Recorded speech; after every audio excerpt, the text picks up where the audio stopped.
ತಾಲೂಕಿನ ತಹಸೀಲ್ದಾರ್ ವಿ.ಎಸ್. ನವೀನ್ ಕುಮಾರ್ ರವರು ಕಡು ಭ್ರಷ್ಟ ಮತ್ತು ಅನಾಗರಿಕ ವರ್ತನೆಯ ಗುಣವುಳ್ಳವರಾಗಿದ್ದಾರೆ.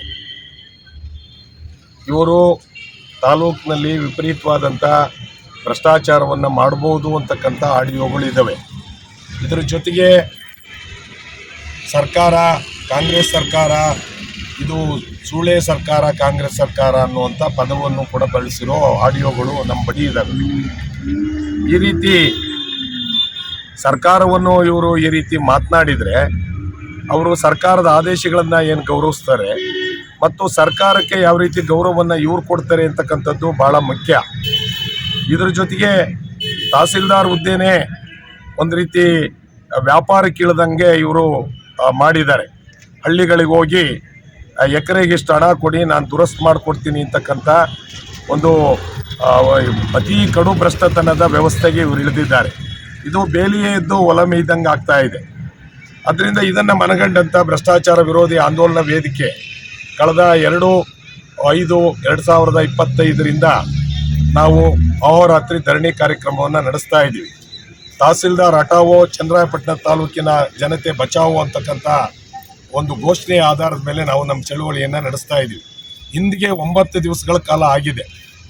ಒಂದು ಸರ್ಕಾರವನ್ನು ಈ ರೀತಿ ನಿಲ್ಲಿಸಿದರೆ ಅಧಿಕಾರದಲ್ಲಿರ್ತಕ್ಕಂಥವರು ಈತನನ್ನು ಆರಕ್ಷಣೆ ಕೂಡ ದಂಡಾಧಿಕಾರಿ ಕುರ್ಚಿ ಮೇಲೆ ಕೂರಲಿಕ್ಕೆ ಅವಕಾಶ ನೀಡಬಾರ್ದು. ಆದರೆ ನಮಗೆ ಅರ್ಥ ಆಗ್ತಾ ಇಲ್ಲ. ಇಷ್ಟೆಲ್ಲ ಆದರೂ ಕೂಡ, ಇಷ್ಟೆಲ್ಲ ಬಹಿರಂಗ ಆದರೂ ಕೂಡ ನಾವು ಈ ರಾಜ್ಯದ ಕಂದಾಯ ಸಚಿವರಿಗೆ, ಮಾನ್ಯ ಉಸ್ತುವಾರಿ ಸಚಿವರಾದಂಥ ಕೆ.ಎನ್. ರಾಜಣ್ಣವರಿಗೆ, ಜಿಲ್ಲಾ ಉಸ್ತುವಾರಿ ಸಚಿವರಾದಂಥ ಕೆ.ಎನ್. ರಾಜಣ್ಣವರಿಗೆ, MP ಅವರಿಗೆ, ತಾಲೂಕಿನ ಜನಪ್ರತಿನಿಧಿಯಾದಂಥ ಶಾಸಕರಾಗಿರ್ತಕ್ಕಂಥ ಮಾನ್ಯ ಬಾಲಕೃಷ್ಣ ಅವರಿಗೆ ಮತ್ತು ಹಾಗೂ ಇತರೆ ಹಲವು ಜನಪ್ರತಿನಿಧಿಗಳಿಗೆ ನಾವು ನಮ್ಮ ಮನವಿಯನ್ನು ಸಲ್ಲಿಸಿದ್ದೀವಿ. ಜಿಲ್ಲಾಧಿಕಾರಿಯವರಿಗೂ ಕೂಡ ಒಂದು ಆ ಕ್ಯಾಸೆಟ್ ಮೂಲಕ ಮನವಿಯನ್ನು ನಾವು ಸಲ್ಲಿಸಿದ್ದೀವಿ. ಇಷ್ಟೆಲ್ಲ ಆದರೂ ಕೂಡ ಈ ಒಂದು ಗುಣವುಳ್ಳ ಈ ತಹಸೀಲ್ದಾರ್ ಅವ್ರನ್ನ ಸೇವೆಯಿಂದ ವಜಾಗೊಳಿಸಬೇಕಾಯಿತು. ಸೊ ಅದನ್ನು ಬಿಟ್ಟು ಇವತ್ತು ಆತನನ್ನು ಇದೇ ತಾಲೂಕಿನಲ್ಲಿ ಮುಂದುವರಿಸ್ತಕ್ಕಂಥ ಕೆಲಸವನ್ನು ಈ ಸರ್ಕಾರ ಮಾಡ್ತಾ ಇದೆ. ಅದರಿಂದ ನಾವು ಈ ನಮ್ಮ ಚಳುವಳಿಯನ್ನು ಇನ್ನೊಂದಷ್ಟು ತೀವ್ರಗೊಳಿಸುವಂಥ ಉದ್ದೇಶದಿಂದ ದಿನಾಂಕ 14/5/2025 ನಾವು ತಹಸೀಲ್ದಾರ್ ಕಚೇರಿಯನ್ನು ಮುತ್ತಿಗೆ ಹಾಕ್ತೀವಿ ಮತ್ತು ಇಂಥ ತಹಸೀಲ್ದಾರರು ಆ ದಂಡಾಧಿಕಾರಿ ಹುದ್ದೆ ಮುಂದೆ ಕೂರಬಾರ್ದು ಅಂತಕ್ಕಂಥ ಹಿನ್ನೆಲೆಯಲ್ಲಿ ಬೀಗ ಹಾಕಿ ನಾವು ಪ್ರತಿಭಟನೆಯನ್ನು ಮಾಡಲಿಕ್ಕೆ ಮುಂದಾಗಿದ್ದೀವಿ.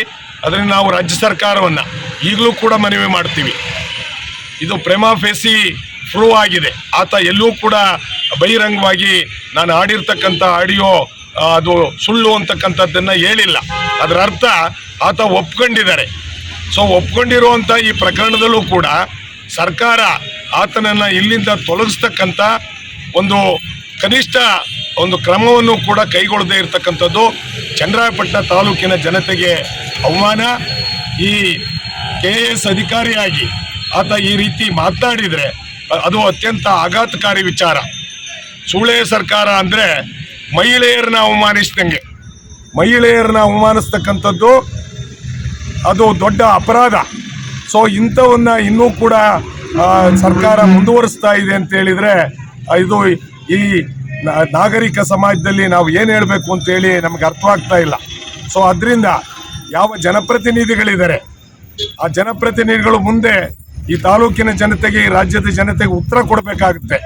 ಅದರಿಂದ ಕೂಡಲೇ ಆತನನ್ನು ಇಲ್ಲಿಂದ ತೊಲಗಿಸಿ, ಇಲ್ಲದೇ ಇದ್ದ ಪಕ್ಷದಲ್ಲಿ ನಾವು 14ನೇ ತಾರೀಕು ತೀವ್ರವಾದಂಥ ಪ್ರತಿಭಟನೆಯನ್ನು ಚನ್ನರಾಯಪಟ್ಟಣ ತಾಲೂಕಿನಲ್ಲಿ ನಡೆಸ್ತೀವಿ ಅಂತಕ್ಕಂಥ ಮಾತನ್ನು ಈ ಸಂದರ್ಭದಲ್ಲಿ ಹೇಳಿಕ್ಕೆ ಬಯಸ್ತೀವಿ.